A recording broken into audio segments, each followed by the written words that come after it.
everyone, welcome back to another Corvids and Coffee podcast episode for part 2 of A Very Merry Corvids Christmas. My name is Liz, and I'm going to be talking about Elf and lessons learned from Buddy in the movie, as well as a few techniques for coping with OCD, and just overall my experience with OCD. Let's get into it. Alright, so to start off, Elf is definitely one of my most favorite holiday movies, and I just love Will Ferrell's acting in it. I definitely think he dedicated himself to the role, especially with eating the super sugar-loaded spaghetti that I still kind of want to try at some point. I don't know if it'll taste that good, but I think he actually did eat quite a lot of it. I'm surprised he didn't have diabetes because of it. But the movie is definitely a very joyful one. It's an amazing cast. Zooey Deschanel is really great in it, and just an overall great movie, very positive and very warm. So the few lessons I learned, and I did a little research more on the movie and just background stuff for it, but it's definitely to teach you to embrace your true self, especially with Buddy throughout the film. He's always his happy-go-lucky self. He's very positive, and he always finds the goodness in everything, even the diner with the quote-unquote world's best coffee. And even when he takes Zooey Deschanel's character in it to drink the coffee, she's like, this tastes like a crappy cup of coffee. He's just like, it's the world's best cup of coffee.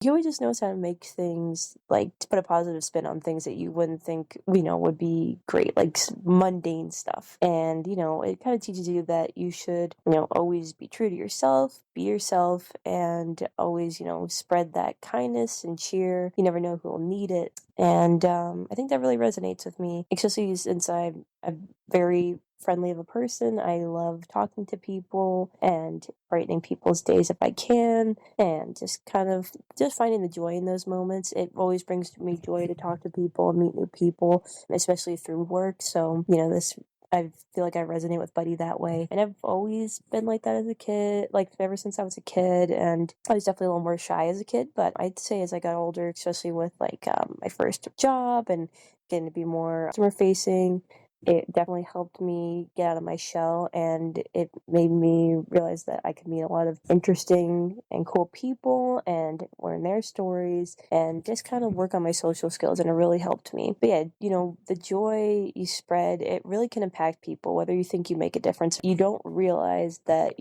even just small things like, getting the door for somebody, or maybe paying for the next person behind you in a drive-thru's order, or just, saying something really nice, it's like, oh, your hair looks really nice today, or, it's like, I like your glasses, or something, just something small, or just say, I hope you have a good day. It really does brighten up people's days, and, you may not think it's a lot, but, even just small acts of kindness can really go a long way, and I always have to remind myself that, even if somebody's having a really bad day, I've had bad days, I've had some bad days even this week with how stressful I've been.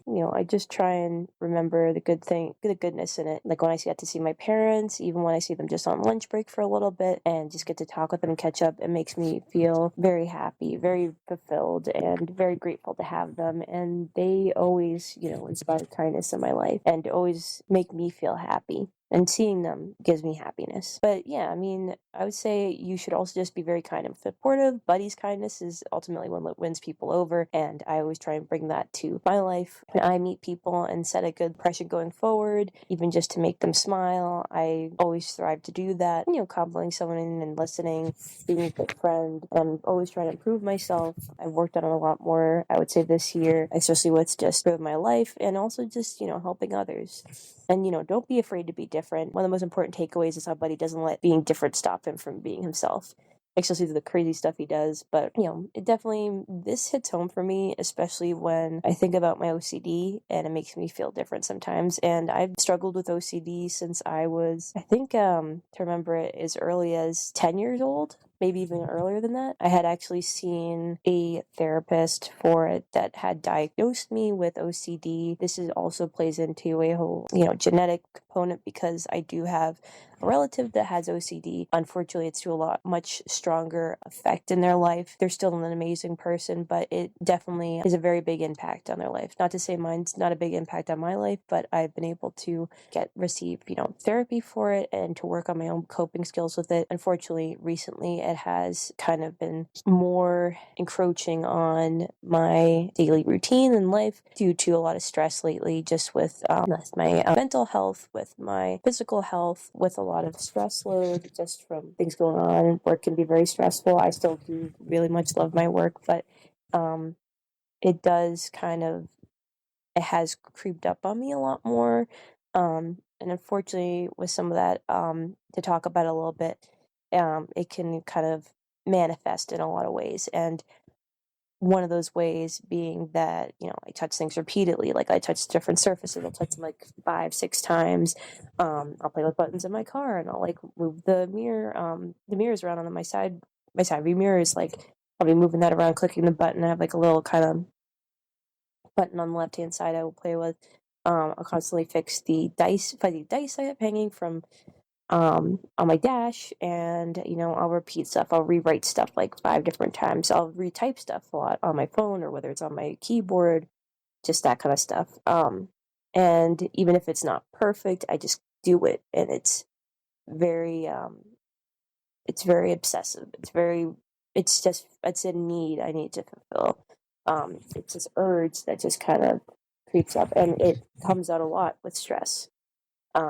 I'll have a lot of physical movements, like I fix my hair multiple times. It's not as much as it used to. I would constantly overfix my hair. Like I would just be tucking it and touching it and brushing it down and constantly just doing that. And I think a lot of people would kind of see it, and I did have people pointed out before that it was really weird that I would do that. They were thinking I was like, oh, maybe you're just like, making sure your hair looks good.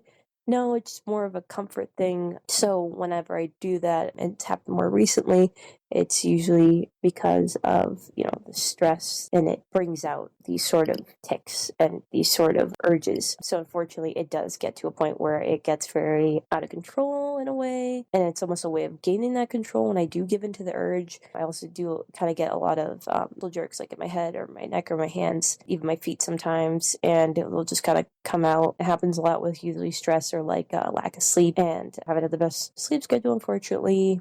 In fact, I'm even recording this episode late at night, so not the best. But these repetitive actions can be frustrating, and even when I'm trying to especially focus on something important. But when I'm stressed out, these behaviors tend to increase, which can make everything feel more overwhelming. But over time, I've definitely learned a few techniques that help me manage it better, which I've been just bringing up more now, trying to practice more, especially like winding down for the day, decompress. I'll even do this in the car on the way home. And some of these are grounding techniques that really help. So when I find that my OCD is kind of ramping up, it's getting it's harder to resist, I guess. I try the 5, 4, 3, 2, 1 technique, and it's a sensory awareness exercise where you point out 5 things you can see, 4 things you can touch, 3 things you can hear, 2 things you can smell, and 1 you can taste. So like, for example, I'm sitting in my living room, I can see my electric fireplace, I can see my little cat art I have on the wall, and then I can see my TV, my coffee table, and my phone, which I'm recording on. And things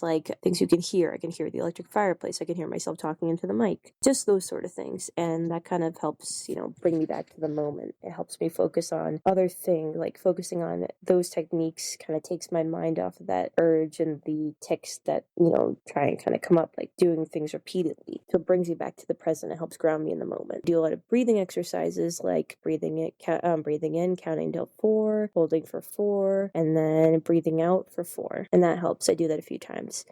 Another thing that's actually very, very difficult I found lately is facing intrusive thoughts. And this has been an issue since I was a child. I even remember when I was waiting for my parents in the car one time, I just had this I don't even remember what it was, but it was something so overwhelming it made me sob because I was afraid of it. I was initially afraid of the thought I had, and it made me feel very unsure, very scared, very like thinking, where is this coming from? And it made me feel very alone in the moment because I didn't know what it was and how to deal with it at the time, which actually did end up kind of helping me realize that I did have this issue, and my parents did help me get the therapy I needed to and the diagnosis to face that, to accept that this was something affecting me, and to put a name to it really helped. But I still do get these intrusive thoughts, and they can be, I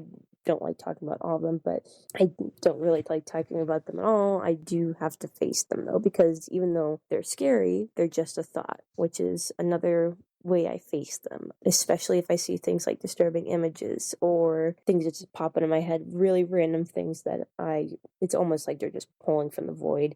It's really, when they're really like terrifying, and I think, why am I thinking like this? I think it's just a thought, and it doesn't control me, and I'm not acting on it. And these are just things that will come up because of my OCD, and I'm stressed, and that's why they're coming up. Or I'm upset and I'm not managing my sleep schedule. That's why they're coming up. Like, they're all sourcing from somewhere, and they've popped up more lately because it has been, hard to get enough sleep, and it's also been very stressful lately. And, I've been going through health stuff with colds and not feeling that great and just having stomach issues, and it culminates into that.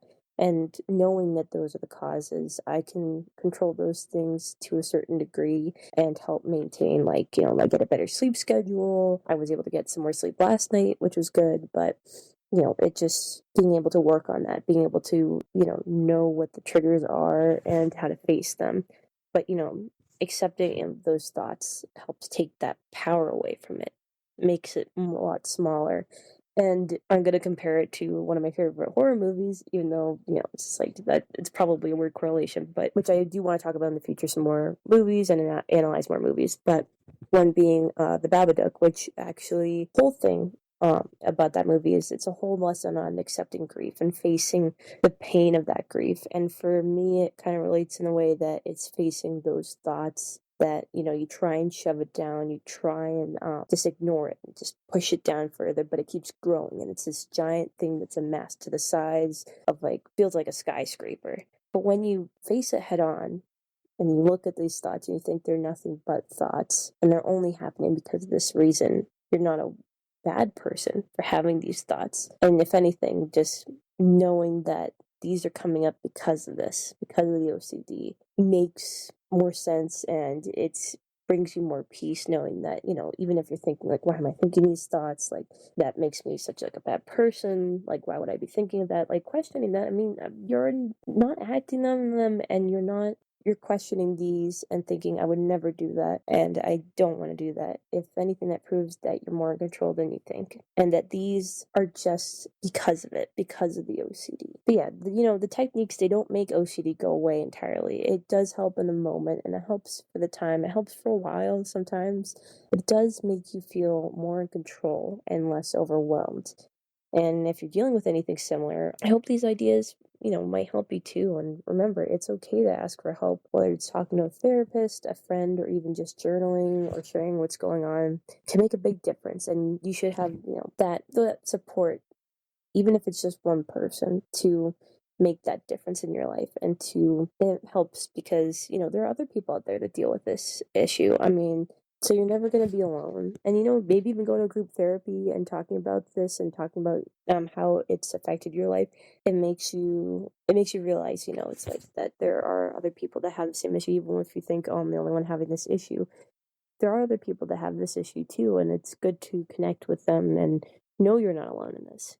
Okay, well, thank you so much for tuning in for part 2 of A Very Merry Corvids Christmas. I hope this episode brought you some joy, whether it's from revisiting Elf and its lessons or hearing about my experience with OCD. If you found any of this helpful or relatable, I'd love to hear from you. Feel free to reach out or share your thoughts on social media, and please, follow the podcast. Until next time, stay true to yourself, spread a little joy, and remember, you're not alone in whatever you're going through. And as always, stay tuned.